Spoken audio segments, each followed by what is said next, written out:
In software engineering, we are talking about chapter number 7, Principle that Guide Practice.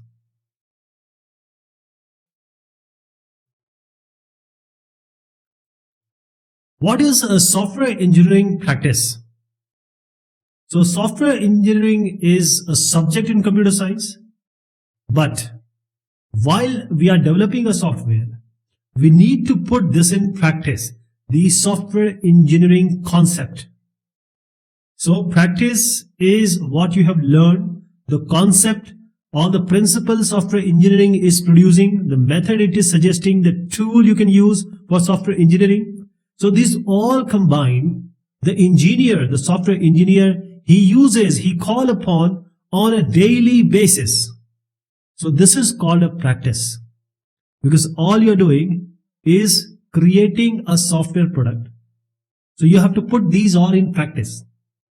So when you put this all in your practice, the software engineering concepts, for example, the managers will be able to manage the software projects properly, and the software engineers will be able to build the computer programs, build the software. The tester will be able to test the program properly. So this all practice, which is the software engineering practice, if we apply it in a planned manner, that is, if we are going from one place to another, say 100 kilometers, 1000 kilometers. So if you haven't decided or not planned the visit, say a hotel is not there, some mishap occurs. So the organized way is a good way, which is the software engineering way. So the practices, the principles, the concepts, how we are going to impart this, because we are learning it and we have to put these all in practice so that we make a good software. Software engineering knowledge. Here we have Mr. Steve McConnell. Now, in an editorial which was published in IEEE, Steve, he commented that these practitioners, basically the programmers, they are getting knowledge, they are gaining the knowledge of software engineering as the specific technologies like Java, Perl, HTML, C++, Linux, Windows, NT, and now today Python, C#, etc. They want to know everything, or they learn things. But he suggested that this software knowledge of programming, etc., is just having a life of half-life. That means in 3 years it is going to get obsolete. New programming language has come or will come. But the software engineering principles, this will be lifelong. For a software programmer, for a software professional, the software engineering principles will be lifelong. It will not be like a programming language learned or a concept learned.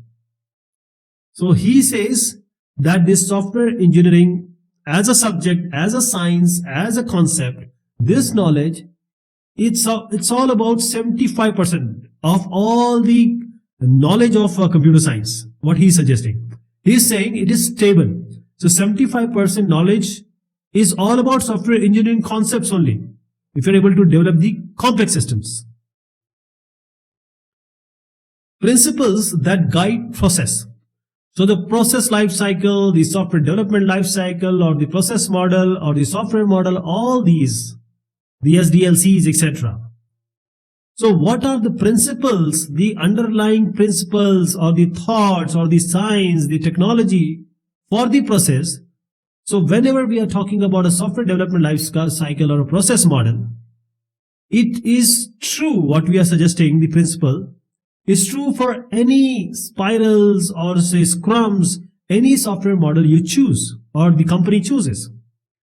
So you start with the communication to get the requirement, then you plan, analyze and plan, then you model so that you can construct or actually code and test, and finally you deploy the software. So these are the framework activities of any software development life cycle. So what are the core principles for software processes, software development life cycle? Be agile. Agile means fast. Agile means flexible. Agile means you are ready for the change. So whichever model you choose, it can be a prescriptive model like the waterfalls, like the spiral, like the iterative and the prototype. Okay. It can be agile. So basically you choose any process model for getting the software done or built. So it can be prescriptive, what we learned earlier as the, you can say, traditional way or the agile way. The only thing is you have to keep your technical approach, your technical work, your technical aspect as simple as possible. Because we are making design, we are making requirement, we are making so many things. Okay. In extreme programming, we create user stories, the unit tests, etc. All these has to be as less as possible as work products. And as a team, because you want to have a self-organizing team, take decision locally. Next thing comes is focus on quality at every step. In every field of life, people want quality. So every exit condition of any kind of activity, any kind of action, any kind of task, any kind of work product, any kind of document, anything, never compromise with the quality. Principle 3 is be ready to adapt. See, process is not a religion like Hinduism or Islam or Christianity. Once, years back it was there, and now there is no change possible. Right? We become dogmatic. We just follow what is being told by us, by our seniors Here, we need to adopt because the software project needs you to adapt according to the scenario, situation. Build an effective team. You are making the software. The people are going to use the software. So it's all about people. So as I said, you need to have a self-organizing team. Means the team has to have love, respect, trust, everything.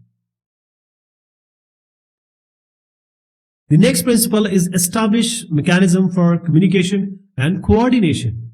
Communication is all about talking. As a developer, you can talk to manager can talk to stakeholder can talk to some technologies, manager can talk to some specialist. So all here we are talking because we need information. We need all coordination. Okay. So in order to make a good product, we need a mechanism, a proper planned mechanism for communication and coordination. For example, in meeting, there are 4 people sitting and they all are speaking. You cannot coordinate. So we need a coordination in a meeting, in a communication scenario. If the information goes in a crack, then that information may lead to catastrophe. Manage the change. As I said, you follow the prescriptive model or the agile model, any formal or informal, whichever you choose. The change will come. Change is inevitable part of life. So if the user comes to you and he says, I want this change, how he has requested the change, what change has been requested, you have to assess the change, whether it can be done, how it can be done, whether we have to approve it or not, and finally how we need to implement it or how it is going to be implemented. This is the management of change. Assess risk. As I said, there is nothing in life which is not contained with risk. Okay? You cannot make perfect things. Things can go wrong sometimes, or maybe, in certain milestones. So establish contingency plan. If that is plan B, plan C. If something happens, how we are going to mitigate. SDLC is not a small thing. It's a project, 6 months, 1 year, 2 years, and a lot of money is involved. So risk, everyone has to take, understand, and how to mitigate it. Create work product that provide value for others. Now, you are making a requirement. Say user has given you certain requirement. Now this requirement will go to analysis and modeling, and on the basis of these models, the construction will be done, the coding and testing will be done. If the requirement is missing, some of the requirement are missing, the modeling can be done on that basis, and the construction will not be done. So whatever you are making, it will provide value for others. If you don't look for ambiguity, or if you omit something, then in the later part there will be a problem. So what I'm trying to suggest here is, so all the required functions and features has to be passed on in a proper way to the person who is going to design. The person who is designing has to pass it on properly to the people or the practitioners who are going to generate the code. And those who are generating the code, the testers should get all the ideas so that they can plan the test. And finally, the maintenance people, they need to have all the documents. Software engineering, how to put this software engineering concepts, technology, science into practice. You are making a software, app, or website. The main goal of every software engineering practice or development is you want to deliver the software on time with quality, and it should contain all the functions and the features that user is wanting. That is all the function and feature which the stakeholder wants, so that he has given you the software or the software solution to be done, to be made. Okay. So this is the key work of software engineering and the software engineering practice. So what core principle, the fundamental principle we have to follow so that we actually practice these software engineering concepts? To achieve this goal of on-time, high-quality operational software with all the functions and features, the first thing is divide and conquer. See, Britishers were there and they divided India and Pakistan. They used the strategy of divide and conquer. Now these two, they are separate countries. But we are not talking about that here. We are talking about the separation of concerns. The concern is the combination of function and feature, you can say. Okay. So analysis and design should always emphasize or pressurize the separation of concerns. Because it's all about, whenever you're analyzing and designing, you're making a skeleton, you're making a framework. So what are these concerns? These are collection of elements, collection of function. I'll give you an example. You have a bag, and in this bag you have sand, and you're a normal guy, and this is 60 kg of sand. Will you be able to lift it very easily? No. What you can do is, you can transfer this into two bags which are 30 kgs of holding this 30 kgs of sand. If it is also not possible, let us make it as 10 kg of 6 bags. Even if it is not possible, 5 kgs. Okay. So what concern we are talking about are these small bags. So we are dividing these 60 functionalities, for example, into 5 functionality which can be done together, or they are dependent, so that you can validate them also, because you can develop them easily, because they can be together, they can be validated. The 5 kg can be done by other, and 5 kg can be done by you, like this. Understand the use of abstraction. Abstraction is all about levels, the granularity, the modularity. Okay. So first day when somebody comes to your house, only for one day, one lunch or dinner, he will look for a high level view. If somebody comes and lives with you for 7 days, he will have a moderate view, right? But when a person stays with you for say 3 months, 6 months or a year, he will know that this tap is leaking. These are the problem in your house. These are the good thing about your house. So this is the abstraction I'm talking about. High level, low level, mid level, and many of these variations you can have. So whenever you are making, say, software, say you are making a spreadsheet like software, Excel. So Excel is the higher abstraction. You're making a software. Now when you go to the lower level of abstraction, then you will talk about, we need to have a column. We need to sum the elements. We have to take the average, like the standard deviation, etc. So this is the abstraction I'm talking about. Understand the use of abstraction. Don't take it as one view, one abstraction level.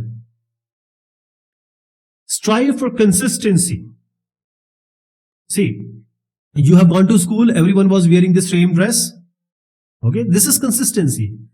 People, when you go to a hotel, who is the manager and who is the person who is going to serve you. So whenever we are making a software, we are creating analysis, design, models, source code, test cases, etc.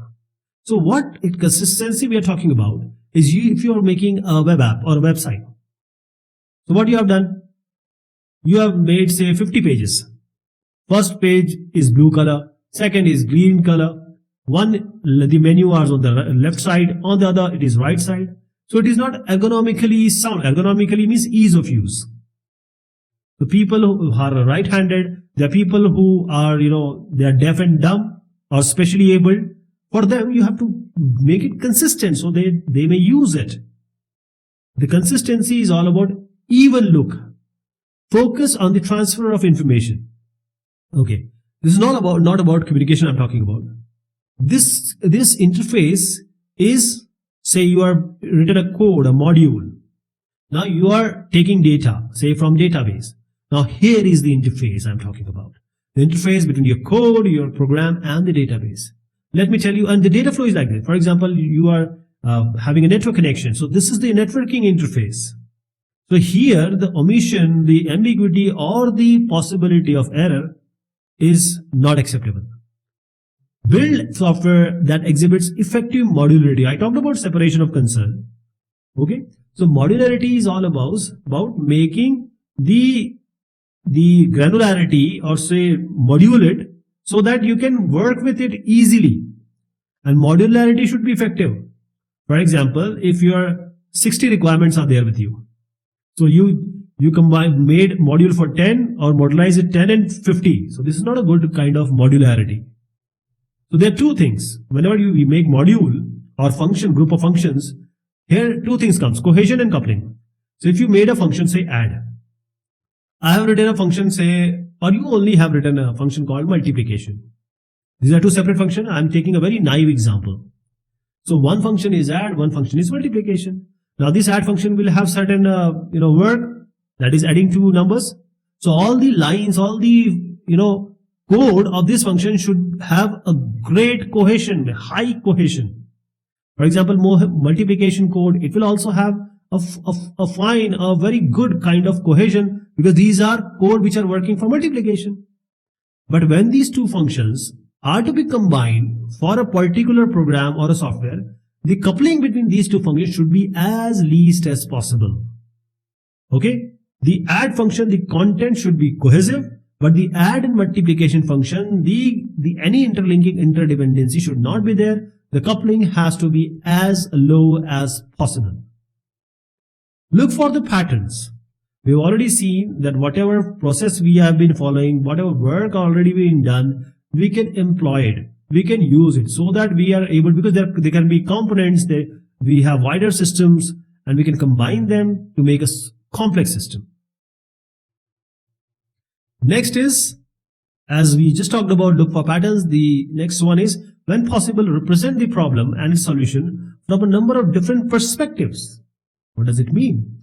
It means if you are going to a party today, okay, you are a kid, say in your high school. Now it's Saturday. Now your view is, I will have fun, I'll eat, dance. But your father will say, come before 9 o'clock. Your mother is concerned about your safety. So these are different perspectives, thoughts, views. So in order to make a software, you need to have different perspective. For example, the requirement model can be presented as scenario-oriented viewpoint. It can have a viewpoint of class orientation, or either the behavior viewpoint should be there. So even a single model, requirement model, can be seen from different perspective, because it's all about user, how it is going to work with the software. So you have to have that viewpoints. Remember that someone will maintain the software. You are making a software. Now you have to give it, deliver it, and then someone has to maintain it. Someone has to work with it or change it. So over a long term, especially the maintainability, you are going to correct the defects. If the defects are still there, they are not covered, means they are not fixed. They are not, because every time you have to adapt to the change. As I said, 3-year half-life for the technology. And if the stakeholder comes and he wants new capability, new environment configuration, you have to be done with that or true with that. Principles that guide communication. Whenever we talk, in any scenario, we want to get the information, we have to give the information. In software engineering, we have different framework activity. The first one is communication. Communication is all about requirement gathering. Then only you can make the requirement, and then only the software can be developed. So what are the principles software engineering concepts which you need to follow? Because software is built why? It is a problem of a user, which you are giving a solution as a software solution. So it's all about problem solving. So the effective communication, it may be among your team, it may be between you and the customer, it may be between customer and a project manager. You can have all the permutation combinations. So the communication is the most challenging and most important part. Okay. So when we are actually communicating, and this communication is with every form of software projects, small, big, everyone. The first thing is to listen. In normal conversation also, we listen to give response. We don't listen to understand. Focus.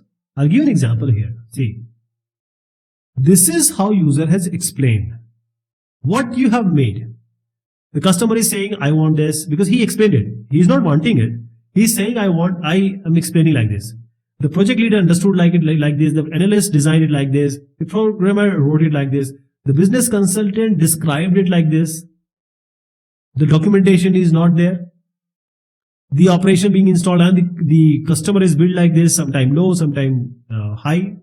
These are the milestones. How it was supported. And the customer really wanted this thing. The last one the customer wanted the last one. So why this has come? Because of communication problem. Every time. So whenever you have problem, don't hesitate in clarifying. Just ask. Don't interrupt multiple times. Just ask. Okay? Never be argumentative. Most of the time in normal life also, if you don't like something, we just start arguments. We start using harsh word, or we increase the loudness of our voice. We also do rolling eyes and shaking your head. You don't need it. Prepare before you communicate.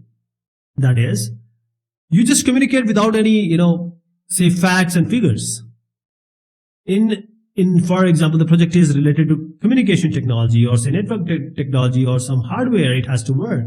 Then you need to understand the business domain, all the terminologies. You have to prepare in advance the agenda, because if you are able to meet, you need to be prepared. Someone has to facilitate the activity, this communication activity. So whenever we are having a meeting or a communication, we need a leader, we need a facilitator. Because here we have a conversation. If some discussion is going on and it is not, there is some conflict, there has to be some person who can pacify. Face-to-face communication is always the best. This is the only best thing which communication can have. But today's scenario has changed. If you are, you can make some document, you can have some content already prepared like presentations. Take notes and document decision. Whatever is being decided or discussed in the meeting, the salient features and points of those have to be written. For example, some 80 discussions were there, means points. How many you have written? Strive for collaboration. See, if you take one stick, you can break. But if you take 5 stick or 10 stick, you will not be able to break. So the collaboration is very important among team members, among your stakeholders, because you are having a common goal. Stay focused, modularize your discussion. So whenever you are talking about one topic, first finish that topic, then only go to the next topic. Normally in conversation, what happens? We just jump to different concepts and talk and agendas. But there is a straight way, because you are talking about a topic. So just finish that topic, then only go to other one. That is why we need a leader or a facilitator. If something is unclear, draw a picture. As I said, the picture is worth 1,000 to 10,000 words. To improve the clarity, to understand the things, draw a picture. This is one very important principle. If you agree on something, it's good. Just move on. If everyone is in consensus, go on. If you can't agree to something, there is no point in discussing. Just go on. Because if you are unclear about certain feature and function, And at that particular moment, that cannot be clarified. Why not to sit again? Just move on.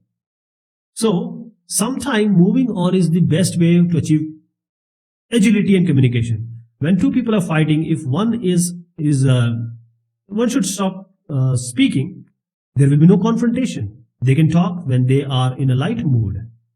Negotiation is not a contest or a game.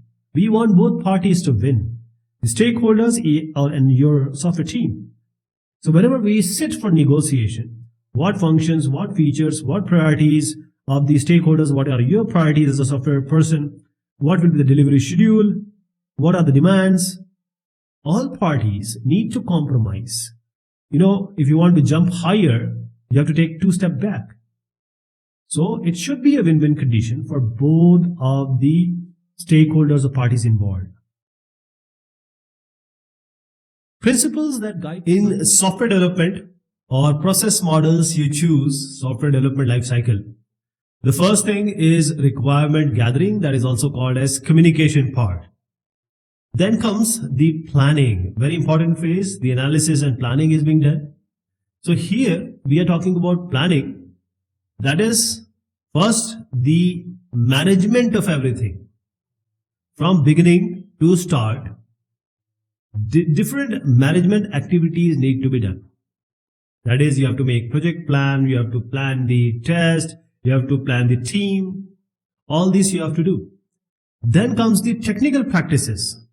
That is, which software, which libraries, which environment, what testing procedures, all these. So this comes under planning. It is not so easy to project or to know in advance what will be the problem coming later. That is, the technical problems being encountered. The things will change. But a good team is that team which plans. So there are various planning philosophies. Basically, there are 3 planning philosophies. So the first one is minimalist. The second one is traditionalist. Third also, I'll just tell you. But minimalist, as the name suggests, as less as possible. So it says that we don't need a detailed plan. Because you made a plan, now the change will come. Change is inevitable. Now you have to again change the plan. So you have to spend time in changing the plan. So why to have a plan when you are changing it every time? So this is about change. Traditionalist, or which is you can say old school thought, that in 3 months you have to do this, in 6 months you have to do this. So it gives you a roadmap. If some plan is there, the team will not be lost. They know what to do because everything has been noted. Everything has been planned. Now the third is agilists. This is also planning philosophy. This is plan just enough which is necessary and just plan quickly. Don't waste time in planning. But there are certain things which comes up.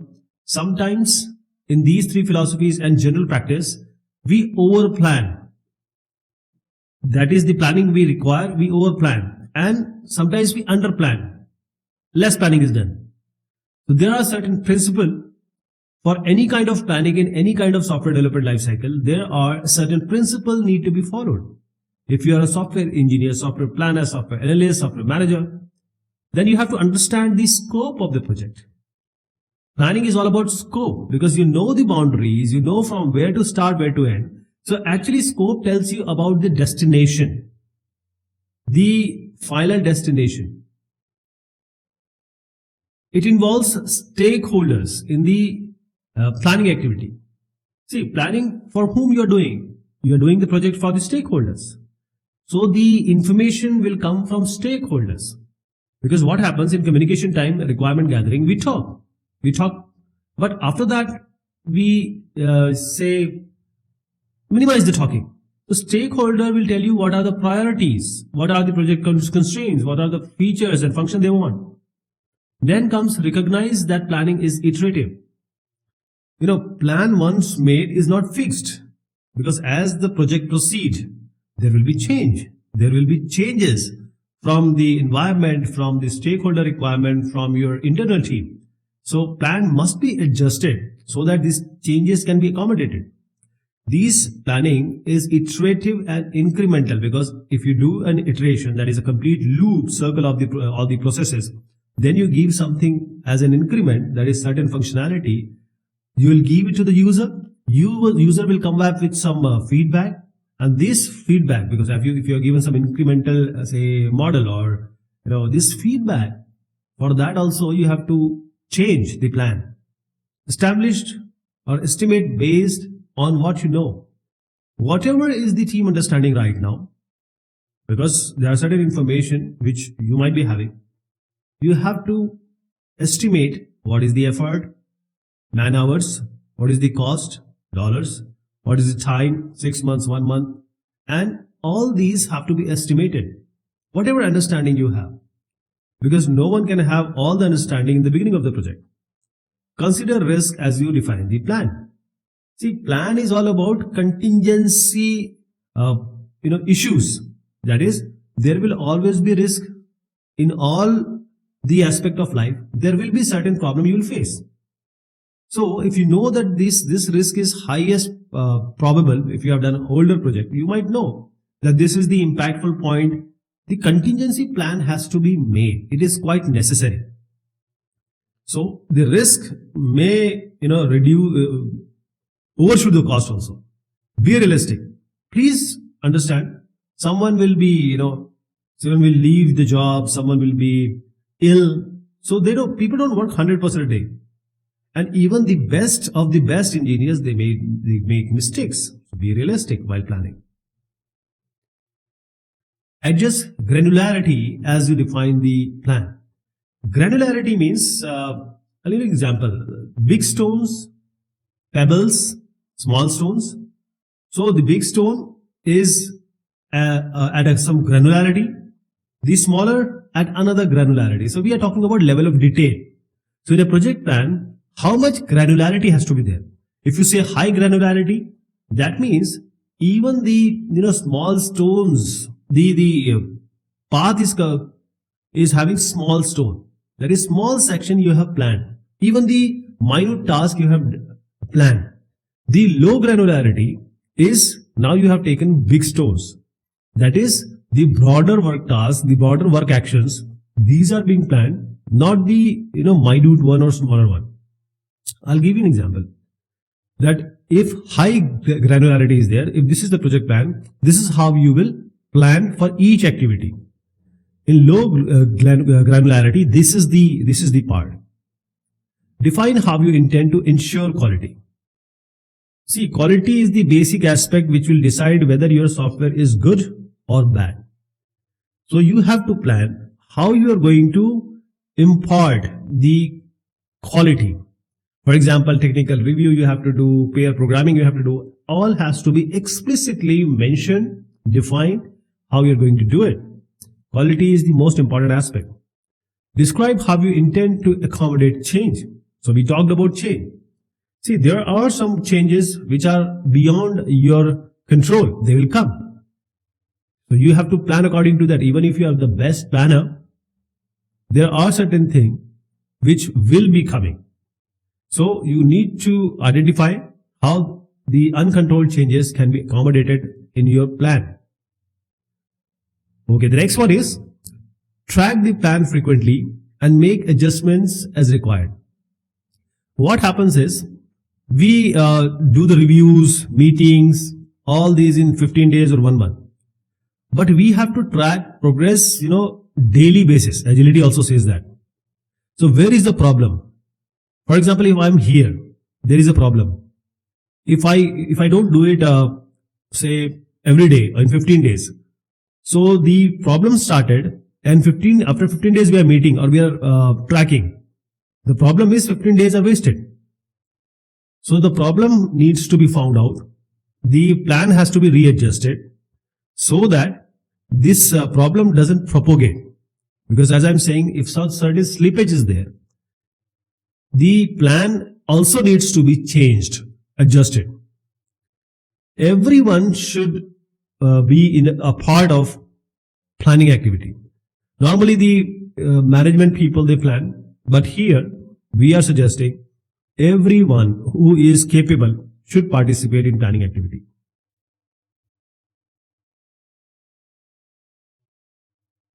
In any software development life cycle, communication is the first part. We gather the requirement. Then we do the planning, all the plans, because we have to complete the project in time, in cost. All these plans we make, project plan, etc. So this is planning. Then comes the very important part, which will be the base of actual construction, which is modeling. So modeling, this is the first step of actual software making. Actual coding, actual testing. So why do we create a model? Because, so I'll give you an example. For example, I have to tell you about, say, a house or a plane. The kids are given project. Okay, you make the model. So kid would make a model and they'll go to the school. So this model we know are the smaller version which can be shown to understand the bigger version. So if you have to make a plane, you don't start making plane.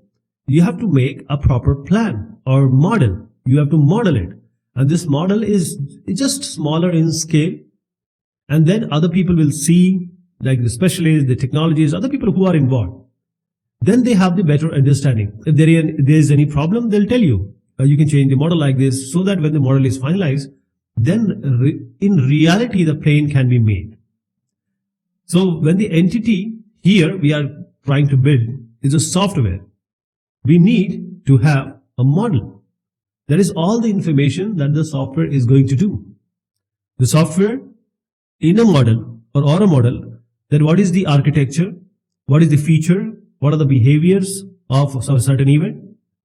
So a software model is all about representing what the software is going to do architecturally, the function, feature and behavior. In software engineering, there are two classes of models we can define. The first one is called a requirements model. We also call it as analysis model. The second one is called design model. So the requirement model or analysis model, here we are depicting or trying to show the customer requirement, the user requirement, what the user want. And this in three, say, perspective or view, or you can say different domains we talk. In the requirement model, what is the information domain? What is the function domain? What is the behavioral domain? The information is all about data. Then what are the data? What are the interfacing? What are the way the information is going to flow? Then the function domain, functional. What are the actual functionality features user want? And the behavioral domain, how the source software or the system is going to act, behave under certain event, under certain act. So these are the requirement model. Then we have the design model. Here the actual coders, the practitioners we call them, they can construct the software. That is, here in this design models, we create the architecture, that is the skeleton of the software, the UI or user interface, and the different components. For example, certain libraries, some codes, commercial off the shelf, something you are going to use. So these are will come in the design models. In modeling, in software development life cycle, it is the third phase, very important phase. So various people have talked about what you have to do in modeling. So Mr. Ambler and Jeffries, they gave certain modeling principles. Everyone's calling them as a software engineer or software person. There are certain ways, agile process model if you use, what are the modeling principles you have to use. But this is true, these all principles are true for every software development lifecycle, and every software engineer need to know this for modeling. First thing is, the primary goal of the software team is to build software, not create models. You make thousands of models. If you are not building a good software, there is no use of model. Model is just to make a precursor for an actual software. Because these models, if you are making so many models, this will slow down the process. And the actual work of creating the software will not be done. Second is travel light. Don't create more models than you need. The first principle says that. That is, the time you give in making models can otherwise be used for actual coding and testing. Why not to spend more time on coding and testing rather than, say, spending your time in making model?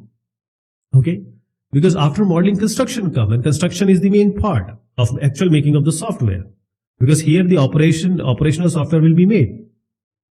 So just make the models which are easier to understand and faster to construct.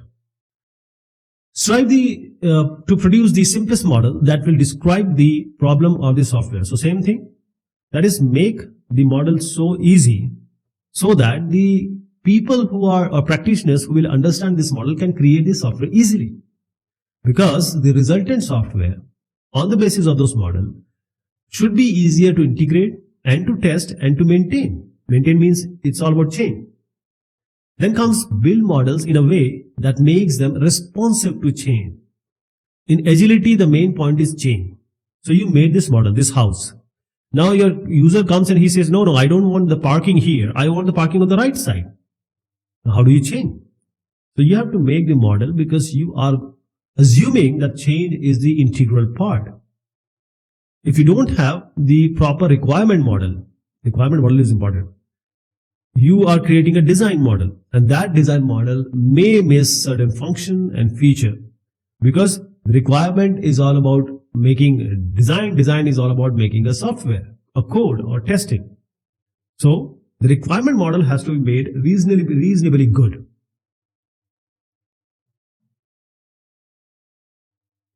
The next one is be able to state an explicit purpose of each model that is created. Now you are creating model, nobody is giving you any teaching that you may need to make 100 model or 200 model. But if you create a model and you can just ask yourself, if this model worth, if you are not able to give justification to your heart because you are experienced, don't spend time on it. Leave it. Adapt the models you develop at the system at hand. What does it mean? See, a video game making, if you're making a video game, the model will be different. But if you are making, say, video game will have entirely different models, because the aspect involved in this software to be made for a video game will be entirely different if you are making an embedded software which has to be installed in an automobile engine. So here you have to adapt the model depending upon what kind of work you are going to do. You cannot just follow the same model every time, the way, or normally we do copy pasting. You cannot do here. Try to build useful models, but forget about building perfect models. We strive normally to make perfect model. It is always good to make the things good, but sometimes just make a model which is good enough for your actual software. So if you are making it endlessly perfect, trying to get it, you will not get agility. Okay, and the time also will get wasted. Don't become dogmatic about the syntax of the model. If it communicates content successfully, representation is secondary. So for example, there are two people in a modeling team. One is following certain notation, the other is following certain other notation. Normally, we would like that every notation should be same. For example, if I'm talking about two people and there is a modeling language, we know it. UML is the de facto factory standard or the industry standard. So the notation, if you follow, it is always good. Everyone should follow the UML or Unified Modeling Language for software engineering work. But sometimes, if a model is giving all the information and is suitable for the construction of the software, sometimes the incorrect notation or syntax or way it is being represented can be forgiven. But the consistent notation is always advisable for modeling. Next is, if your instincts tell you a model isn't right, even though it seems okay on paper, you probably have reason to be concerned. Same thing. You know by experience that something is not correct. If something is not correct, leave it or forget it. Go for something which you find good or worth making a software. Get feedback as soon as you can. See, the model you make, you have to show it Everyone thinks that I have done a perfect work, good work. But there are people who will judge. Until somebody tells you are good, you are not good. So put your model in front of those reviewers. They will tell you what are the mistakes, what are the misinterpretations, what are the features and functions you have not thought of or accidentally omitted. Because the coding will be made on the basis of this model only. So you cannot leave the important aspects. Requirements modeling principles. So what happens is, whenever we are dealing with software development life cycle process models, the first one is the communication. Finally, we deploy or delivery of the software. So this communication is done to get the requirement. We want to gather the requirement. It's rather requirement gathering. So what are the requirements to be given? Now, when we model it, when we present it in some form so that it can be transformed into design and then to coding. So the different phases, for example, the communication, the planning, modeling, construction, deployment. So this is the modeling part. So all the requirement modeling, whenever you do it, whichever method you take, then what are the principles underlying making or doing the requirements modeling? In order to fulfill the use cases, the user requirement, and the timely delivery of the product. The first one is the information domain of a problem must be represented and understood. This means the information domain is all about data. It's all data. So the data, how you're holding it, how you're sending it, how you're receiving it. That is, whenever you're talking about a software, what data is getting inside the system. It may be from the end users, it may be from the other systems, or there are external devices which are also putting some data here. So this is the data flow inside the system. What about the data which is coming out? This can be through some user interface. You want to show some graphics. There may be some network interfaces. You want to show it, say, in the form of reports. There are data which are placed permanently. These are maintained permanently. So this is the information domain we are talking about. Next is the functions that the software perform must be defined. So the software function is all about helping or solving the user problem. So what are the functions the software need to perform? We need to define it in the requirements modeling. You are actually solving the problem of the user. Okay, you are making it easier for him to work. The next one, which is the principle number 3, is the behavior of the software as a consequence of external events must be represented. Software you have made, but there are so many events and triggers. That is when the user will provide input, how the control data will be provided by any external system, if the network is there, how you monitor the data coming inside, going outside, how the software is going to behave or act in certain way if certain activities are done. So the behavior of the software has to be put in the requirements modeling. For example, if you are doing some audio video call, what is the bandwidth? What is the bandwidth it's using? So these are the behavior of the software. So you need to know it and present it. The models that depict information, function, behavior must be partitioned in a manner that uncovers detail in a layered or hierarchical fashion. What is hierarchy? The way is to use divide and conquer. So for example, an organization is there, 1000 people are there. So you will make a committee, food committee, one committee you can make as a cultural committee, the cleaning committee, then the procurement committee, the security department, like this. So you are making a department or the committees. So requirement modeling, you have to present everything in the form of layer, and that also to be in the hierarchical form. This may be the highest function or highest view. So you have to divide it. You have to use the divide and conquer strategy. Even if you can divide them more, you can also do that. So the hierarchical form and every layer should have enough partition.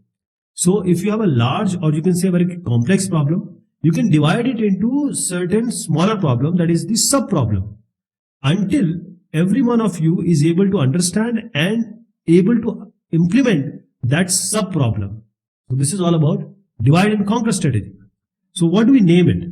We call it as partitioning or separation of concern, SOC. We have already seen that. So this is the main strategy behind the requirements modeling, partitioning and separation of concern. The next one is the analysis task should move from essential information toward implementation detail. So whenever the work is assigned to us, we just go to implementation, right? So this is required, but this analysis modeling, this all is started by when you know the problem. That is, it begins by describing the problem, and this is not by your view. What user's perspective is there, how user thinks about this. This should be your idea. How to define it, how to explain it. Now I'll tell you a video game. Now in this video game, this is a game where you want to instruct the player, which is the hero or protagonist of your player, of your game. Now she has to move, and this is a dangerous maze. So what is the problem? What is the essence of the problem? So the essence of problem is the hero or the protagonist has to move. This is the essence of the problem. Then we will go to the implementation detail. Now you understand the problem. You understood the problem. Now we'll go to the implementation detail. That is, this is a part of a design model. If you don't know the problem, if you don't know the essential information, there is no point in going to implementation detail. So here, which is a part of the design model, which is implementation detail, here you can give the voice input or say keyboard input. You can use mouse or joystick or the most motion sensitive device. Some sensors can be there, or even the user moves their hand or body, it should note it and move it in that direction. So this is the implementation detail, but essence is something different. Design modeling principles.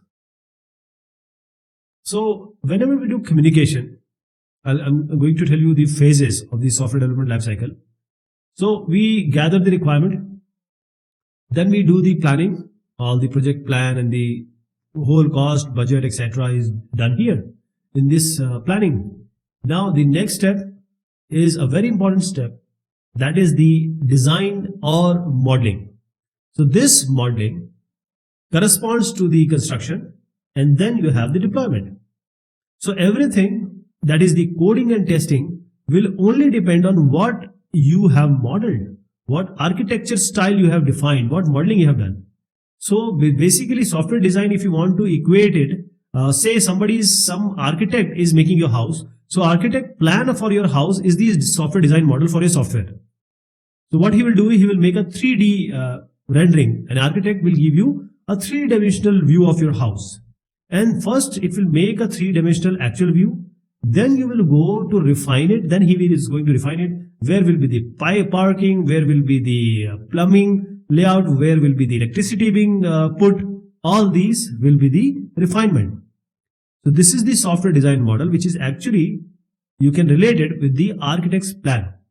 Okay. Now design model methods may be driven by various aspects. Whatever method you use to design model, it can be data driven, it can be pattern driven. Design model methods can also be object oriented. Okay. So when you are making a software, you want to make a software, when the design model data is data driven, everything is data. On the background, the main content or main thriving force is your data. Then you will start the data structure as the pinpoint, and that data structure will dictate what will be the program architecture, what are the components. So data will drive the design data models. Okay. Now, if the pattern is important, then the design model methods, if it is driven by or it is on the background forced by pattern, then this we have already made a requirement model. So we'll use the information what we have made in the requirement model. From that we can develop the architectural style or the processing patterns. So now the requirement model is the guiding or guide for your design model method of architecture styling and processing pattern. If something is already being made, you can use that also. That is the pattern, and that pattern will help you in implementing the process. Now, if it is object-oriented, design model methods can be object-oriented. That is, first you understand the problem, then you make the classes, and then classes, the different instances are being made, that is called the object. So this object will have function and the variables. So here, whenever we are talking about object-oriented paradigm, when your design model methods are all based on object-oriented, then the problem domain basically are objects. And objects will dictate, or it will be the driver for the creation of what data structure and method you are going to use for your implementation. The design model methods can be driven by three forces. All the design models, whichever you use, we need to understand certain design principle. Even you are a modeler or a designer, it doesn't matter. Even if you are a software engineer or a software professional, then there are certain aspects you need to know. The first thing is design should be traceable to the requirements model. So whenever you have required or acquired the requirement, then the model, whichever you are making, you will not make it just by that. It needs to correspond, it needs to point back to the requirements. So requirement model, it should trace. Okay. So the requirement model is doing what? Requirement model is all about describing the data, information domain, the functions which are visible. For example, 50 functions or 50 user cases are there. So what are the system behavior? The data, of course, the function, the system behavior. And these behavior will be on certain events. Okay. And there are a set of requirement classes, that these will be the classes and these classes will be combined in a package, and what objects will be using, what methods will service them. So basically this design model, whichever is there, we are translating it to design model. That is, design model will come out only from the requirement model. So this requirement model is the basis of the design model. This is very important. That is why we are saying that design should be traceable back to the requirements model. So this will decide what architecture you are going to use, because design model is going to translate the data information into architecture. What are the subsystems? What are the major functions? What are the components? Because ultimately you are going to realize the classes or requirement classes. The principle 2 is always consider the architecture of the system to be built. What is architecture? Architecture is the skeleton of the software or the system to be built. Skeleton like your body. If the skeleton is there, where you have to put the eyes, where you have to put the liver or the kidney. So design should start with the basic skeleton or architectural considerations. Then only you can talk about component level issues, that where to put what thing. As I said, where to put the heart and a skeleton. Heart is a component. So that will only come when you have already decided about the architecture. Next thing comes is the design of data, which is very important, as important as designing of processing functions. So we make a class, then we see functions, we see what are the variables. So we don't think about the data. But here, what I'm trying to suggest is data is very important. What is the flow of the data? This will make the design and implementation of the software component quite easier, because if you have a well-structured data design, that will help in all the other parts, all the other phases. Next thing is interfaces. Interfaces can be both internal and external, and this must be designed with care. So let me give you an example. For example, you have made a software or a system, say website, web app, etc. Now, whatever you have done, it will interact with some database. It will interact with some networking devices or World Wide Web. So these are the interfaces. This design of interfaces becomes very important. If you are not able to design it, how are you going to validate it? Next one is user should design, or user interface design should be tuned to the needs of the end user. However, in every case, it should stress ease of use. So whatever is being used by user is visible to it. I'll give you an example, Amazon. Now when you use Amazon, why Amazon is so popular? So you just have to give one-time credit card. It will only ask for CVV next time. Most of the options will give you the prices are less.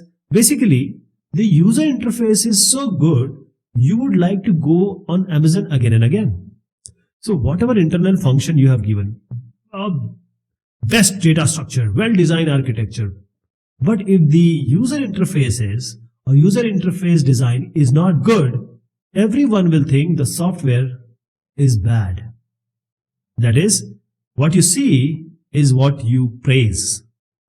Component level design should be functionally independent. And then components should be loosely coupled to one another and to the external environment. So you need to understand, I'll give an example and then try to tell you the difference. You made two functions. The function first is, say, the database connectivity. The other function you have made for network connectivity, for example, TCP and UDP you have implemented. In database, you might have implemented some, retrieval and queries. Okay. Now, if you have certain more function, you can combine them, call them as module. What I'm saying is, the function which you have made for database connectivity or database handling, there shouldn't be any network work here. Okay. Only this function should deal with database and database activity. The cohesion should be strong between a function, say lines, codes, etc. or working. Coupling is the function database and the function which is networking function. The interdependency or the linking between these two should be as less as possible.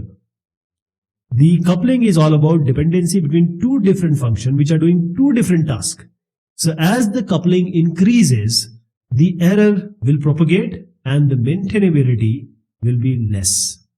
So cohesiveness is for a function, for a module. Coupling is between two modules. Cohesiveness should be strong, coupling should be less.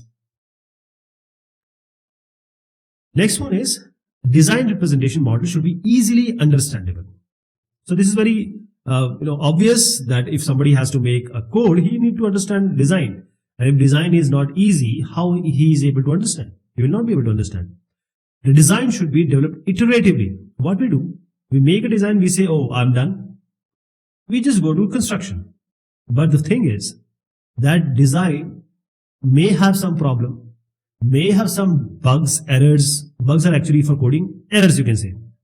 So some ambiguity, you might have not catered to some requirement. So there should be multiple iteration. Next one is creation of design model does not preclude an agile approach. What does it mean? Agile software development or agile methods, they say that the design should be as less as possible. Okay. But if you are writing some inline documentation, if you are writing code, you are putting some documentation, that is always welcome. But you need to keep this code consistent, code description consistent. The design model actually is providing benefit or help. Why? Because when you are making design, you might have taken off certain, say, arbitrary things or which are, you can say, duplicate things. So you have actually stripped off the unnecessary technical detail. That is why this design model, it is a benefit. Quality. Whatever object or stuff you take from the market, everything is making a difference with quality. So when we are talking about design principle, if they are properly applied, both the external and internal quality factors, a good design should exhibit. So quality can be external, quality can be internal. Quality is consisting of various things, right? So the external quality factors, those external quality factors, those factors which are easily known, observed by the user, like the speed, like the reliability, like the correctness, usability. So if the software is easy to use, it has good quality. Internal quality factors are various other factors which I have highlighted here. There are 10 quality factors which I have highlighted on the picture. But these are utmost importance for the software professional engineer. So they lead to high quality design from the technical perspective. So this quality is very important. We'll talk about that in the later discussions. living modeling principles. So what are these? See, I'll give you an example first. First, you want to show something to someone. Here is a picture of living model illustrating principle of the fourth bridge. Fourth, F-O-R-T-H. So how the bridge will be formed, this is the living modeling. So same thing, we are also talking in terms of software. So Brew, he describes this living model which is live. You can show it to the user, you can show it to the management, and this living models, these are basically the paradigm that combines the model based development, because you're making models. These are living models, and these models will be helpful for the management and operation of service oriented systems. So this living model, because here if you're standing, you know how the fourth bridge will be made. Okay, this is the formation. So this living model is all about helping the project stakeholders. So there are 8 important crucial principles that that are established for living models environment. Because first one is stakeholder centric models should target specific stakeholders in their task. So whatever models you are making it for the stakeholder. Let me give an example. You are making an e-commerce website, for example, food delivery. Okay, now this is a food delivery. Now the customer is going to order some food, so they will have a different kind of model they need. That is, the programming or the user interfaces will be different. There will be some user, there will be some hotel person, restaurant person, there will be some delivery boy. So everyone is the stakeholder. So you have to make the model according to them. The models and code should be closely coupled. If you're making a model, why are you making model? In order to construct it, means to construct it in coding. Bidirectional information flow should be established between models and code. If you're making model should correspond to code and code should correspond to model. This is the both way duplex system. A common system view should be created. That is, when you make a model for the stakeholders, how the system will be seen, this has to be created. The information in the model must be persistent to allow tracking of system changes. Now the model is being made, now there are certain changes. What changes? You are, even before making model, you already know and you have already catered to it.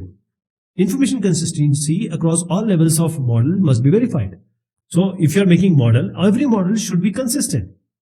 Okay. So for every, say for the customer or the hotelier or the delivery boy, it should be consistent. Each model element has assigned stakeholder rights and responsibility. As I just suggested, the customer will have some other right and responsibility than the delivery boy. So each model should have right and responsibilities. The states of various model elements should be represented because the state will change. The customer, if he orders or if he has done the payment, then he will track. So the state has changed. So this is how the states of different model elements should be represented as the time will progress. Construction principles.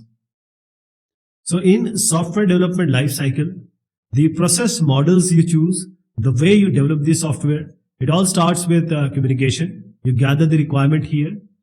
Then we do the planning, then the modeling or the design, and finally you do the construction, and then the delivery or the deployment.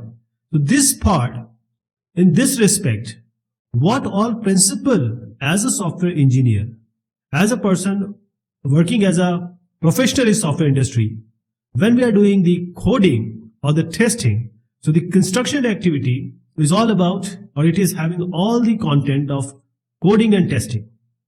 So coding can be done in various ways. Direct writing in code, that is the direct creation of programming language source code, for example Java, C#, etc. Then the automatic generation of source code, there will be intermediate design, and for example the enterprise architect. So this is the second way. Then there is also a possibility of automatic generation of the executable code using the so-called 4th generation programming language.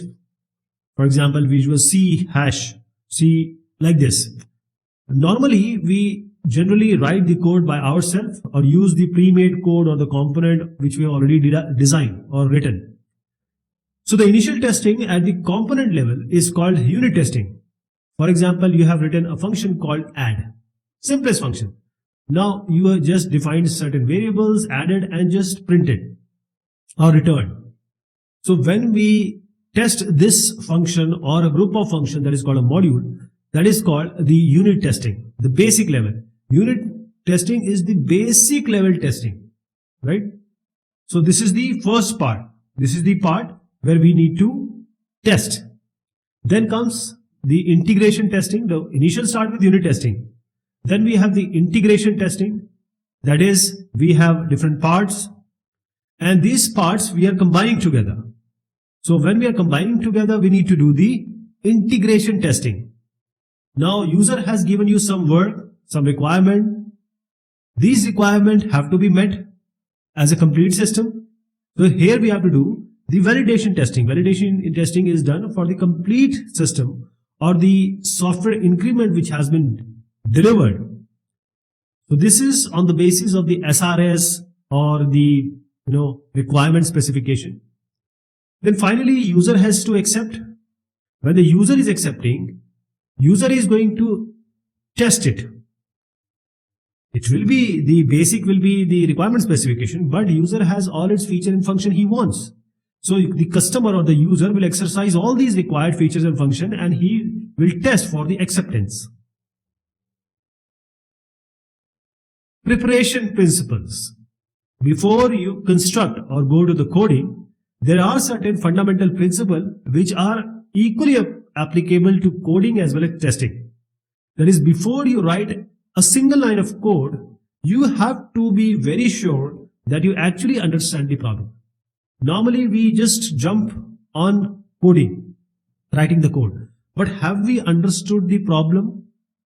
Are we aware of what problem need to be solved? What are the basic design principle and the concept? Because as a construction guy or a practitioner or a software programmer, you need to understand because the construction will be only done on the basis of the design. So you ought to know, you have to know the basic design principle. Then which programming language you have to use. For example, you may use a Visual Studio. You might use, say, NetBeans or Eclipse, any environment you can choose. But what environment or the programming language is best suited for the problem solution? You cannot take everyone. You just have to pick the best one. So you have to select the programming environment that will make your work easier. For example, you have debugger in it. You have some, indentation, automatic, static analysis can be done, or possibly the dynamic analysis can be done. So all these, before writing a code, you have to be very sure about all these aspects. And you have to do the unit test. Once you write a function, once you make a code, once you make a module or a component, you have to do the unit test, because the unit test is the responsibility of the practitioner. Coding principles. A practitioner or a coder or the programmer, what are the principles he has to follow? So as we begin writing actual code, we have to follow certain practice like the structured programming practice. We were using the functional, object-oriented. There are so many type of programming paradigm or practice. But constrain your algorithm, because before coding you have to write the algorithm or you have to follow certain algorithm. So make modularization, make functions, and those they should have the loose coupling. The function should have cohesion, and all the programming constructs you are going to use, that is already given in the structured programming. It's again a different concept. The structured programming has given what all you have to use. As the Agile is suggesting, especially the extreme programming, pair programming. That is, one person is coding, the other person is at the same time simultaneously, he is looking for the quality assurance issues, for the errors, for the bugs. If one person is coding, the other person may look for the standards to be followed. So 1 and 1 becomes 11, not 2. Select the data structure that meets the design. Coding is all on the basis of the models or the design model or the design. So what data structure is actually conforming to the design? For example, text stack you have to use, linked list you have to use, some array list you have to use. This should meet the design which was earlier made. Now understand the software architecture and create. As I said, The design comes out of architecture. So architecture is all about where you are going to fit. Architecture is the skeleton of the software. So where you have to fit your component, you need to know.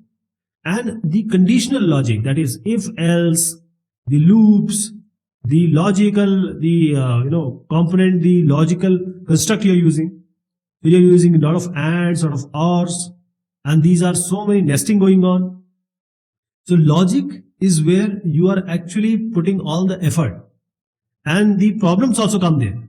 So if you create multiple nested loops, for example, if else inside if else inside if else, and this goes on and on and on, it will be very difficult to test them where the problem is. Then you have to choose the meaningful variable names. For example, you are making a function called add and you're returning some value. So you are naming it, say, my fine day, one fine day, my name. These are not logical. The variable name should be something like add result or result of addition. These are the meaningful names. There are so many coding standards in industry being followed like MISRA, etc. But the coding standard, if the company has decided, you must use the local coding standards. Write code that is self-documenting. Most of the time when we write some function, most of the good programmer, they write comment or they make some pictures, that is to prove and to ensure that the other person may know, and if he or she visits again, he must understand what he has done. That is, they are creating a visual layout, indentation, blank lines. This aids, this helps in understanding. For example, if else is there, if you want to write one more if else inside it, you will not write on one line, or this vertically they will not be in one line. There will be some indented, a tab or 4 characters ahead. So this will be a visual aid or help to the other people who are going to say technical review or code walkthrough. Validation principle. So what you have done is good or bad. After completing your first code, you see here we have a wash basin. The water is coming out when you put your hand in front of the sensor, but the water is flowing out of the wash basin. So here is a problem. Everything is working fine, but the actual problem is what was not defined or designed earlier. So you have to conduct a code walkthrough. Just go through the code. And as I said, you have to perform unit test and you need to correct the errors then and there. And then you can do the refactoring of the code. If some code is there, you have written 4 lines for certain thing. If it can be done in 1 line, then the basic is good. Refactor it. Testing principles. So once you have written the code, you need to verify, you need to validate the code. For that, we will use the testing principles, or these principles needs to be known. Now here is Glenford J. Myers. He has written a very famous book called The Art of Software Testing. Now this is a classic book on software testing. So he gave certain rules. Whenever someone is testing, so as a software tester, or as a software engineer, or as a software professional, you need to know that testing is the process of executing a program with the intent of finding an error. Why I read this line? This is the definition of testing. Testing is done with an intent to find an error. So if you have done a testing and if you are not able to get any error, that means you failed a testing. You didn't do a good testing. So a good test case is all possibilities to check. You will check the boundary values, you will put the illegal values, you will put the legal values as well. So these are the test case. For example, if integer is there, you will try to put some floating point values. So a good test case is that which has the highest probability or possibility of finding an error which is yet undiscovered. The error you know is okay, but the error which is undiscovered, the good test case will pick it, take it out and put in front of you. A successful test is one that uncovers a yet undiscovered error. That is, if an error is there and your test is not finding it, your test is unsuccessful. Okay? So testing will demonstrate various things. You'll start with the software requirement specification. You will check for certain behavioral and performance related issue of the software. There are certain functional requirements, there are some certain non-functional requirement, and these all needs to be checked for a quality software. So quality is all about these. So whenever we collect this data of testing data is all about reliability and quality, how much you rely on the software, how much quality your software has. So this data of testing is a good indication of software reliability and the quantity as a whole. How many times software failed, what errors have come, what are the minor issues, what are the major issues, can it be used in the place of the environment for which this software has been built. This is reliability and quality. The testing cannot show the absence of errors and defects. Let me read it again. Testing can show the presence of errors and defects. This we learned again. The first line which we read was testing can show the presence of error and defect. So the negation of the sentence is testing cannot show the absence of errors and defects. Everett and Meyer, they suggested certain additional principles, if any tester, any software professional wants to do the testing. So we need to follow it all through the software development life cycle. First is all tests should be traceable to customer requirements. That is, there are certain customer requirements, put it in the form of requirement gathering in the form of SRS. So there are certain requirements. So all the test cases will be generated from here only. So all the testing will be traceable to SRS. Test should be planned long before testing begins. What we do generally is we write a code and then prepare for testing. No, testing has to be done earlier. The Pareto principle applies to software testing. Now I have to discuss this now. Pareto principle is, see, if we have a software, for example, this is our software, right? This is all code. This is all the code. Now you take the 20% of the code. So the Pareto principle is saying the 20% of the whole code will constitute or will give you 80% of the errors. For example, if you have, I'll just give you numbers also. That is, a small part of the code will give you maximum error. For example, 10 lines you have written, 2 lines will give you 80% of the error. Okay, that the other 8 lines may only give 20% of the error. The testing should begin in small and progress toward testing in large. That is, you'll start with the unit testing, then you will do the integration testing, then any changes there, regression testing, then validation, verification, these all, and then finally the beta testing, like the acceptance testing. So start with the smaller testing and then you'll go up to the larger testing. Exhaustive testing is not possible. You can test up to 99%, 100% may not be possible, but the testing should be done. So what is this? This line I would like to read it, then I'll explain. Apply to each module in the system a testing effort corresponding with its expected fault density. Wherever the problem is, wherever the problem can come, we need to test it. That is, if you have produced new modules, some changes have come, software changes, and you have put in or implemented certain module. Either this module is not well understood or this module is newly created. The 80% of the problem will come from here. So the fault density of this particular code or this area is highest. So we need to test for this 20%. Static testing techniques can yield high results. That is, normally we use some tools like LDRA, like the rational tools, or some debuggers for static dynamic analysis like this. So actually the theory is something different. It will just give you 15% of the error. 85% of the error can be detected using static analysis. That is, you have the requirement, you can go to the requirement check, you can go to the user manual, you can check, you can go to the code, you can check, you can do the technical review, you can go do the code walkthrough. All these are the static testing techniques, and these will give you the highest result possible.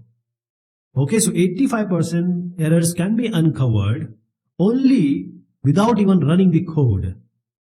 Track defects and look for the patterns in defects uncovered by testing. Now, as I said, testing is the good indicator of your quality, reliability, various aspect of the software.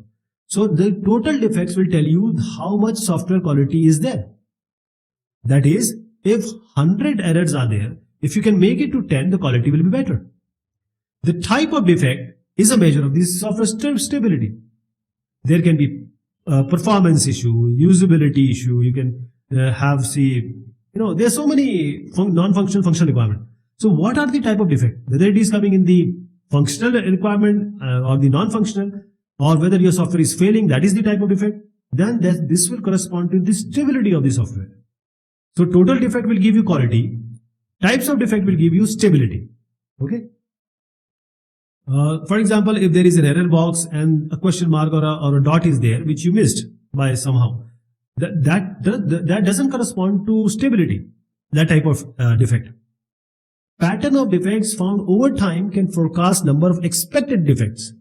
So, say if you are delivering one increment and there is some number of defect, then you give the software increment say after 3 months, and then you uncovered here there are some certain number of defects, say after 3 months.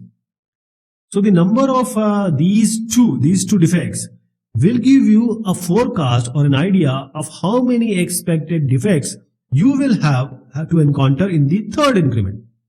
Include test cases that demonstrate software is behaving correctly. Normally we include test cases where we want to find out whether the software is not working, or why the software will behave incorrectly. But here we have to talk about and give the test cases to check whether the software is behaving correctly or not.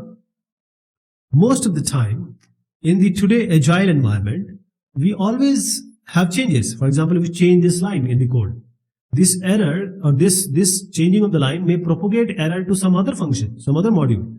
So regression test has to be done that changes might not give or produce some other errors because of certain changes.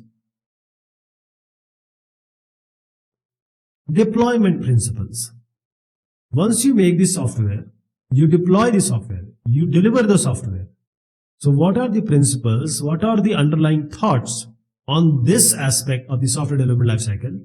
So deployment or delivery is all about three things. There are three actions in total deployment. First, you do the delivery. Then you will support. After the delivery, give the support from your software organization. And finally, the feedback. You'll get the feedback from the user. Because today's environment, as I said, agile, evolutionary, incremental model, so we don't give the software only once. We deploy the software multiple times. So this is an iterative process. So software increment, software delivery will be multiple times. So all this we are going to talk will correspond to the multiple times. Each delivery cycle provide the end user with a certain operational working software delivered increment. Each support cycle, every time you have to provide the documentation and the people like human assistants. There should be someone who is going to assist the customer, because the customer start using it, he will need help. So each feedback cycle in the software increment provides this software team or the software organization with certain changes, that is the modification of the function, modification of the feature, because you have to give the next increment. But before that, you will get some response. So whenever you are delivering an increment, or you can say delivering an operational software, what deployment principle we have to adopt as a software professional? So when you make a software, this is one operational, then again you add certain functionality, then you give the other increment. So the first thing, customer expectation for the software must be managed. Most of the time when we deliver the software to the user, he wants more. Everyone wants more. So when he asks more and you say, no, we have done just 20 out of 50. So he gets disappointed. And once he gets disappointed, for the software team who has done so much of hard work, implementing these 20 prioritized important features, the morale of the team gets down. So this has to be managed. There is a book Jackman said in Managing Expectation. First thing is, most of the software team or management, they promise more than what they can deliver. Okay, I'll give an example. For example, in an increment, there are certain, say, 50 requirement as a whole, and we decide, most of the time we say, yo, we'll deliver it. And sometimes you deliver more than what you have promised. This is also not good. That is, if 50 requirements are there, you are giving 22, so you are giving 2 more. If you are saying 50, you have asked for or confirmed for 20, you are giving 18, that is 2 less. That is also not good. So not more, not less. A complete delivery package should be assembled and tested. So whenever we are talking about code, it's not the whole software. All the executable software, the data files, the documents, these all should be taken as one whole software, and then this should be beta tested or acceptance tested using the actual users. That is, all the installation kit, installation scripts, all the operational feature that are given in SRS.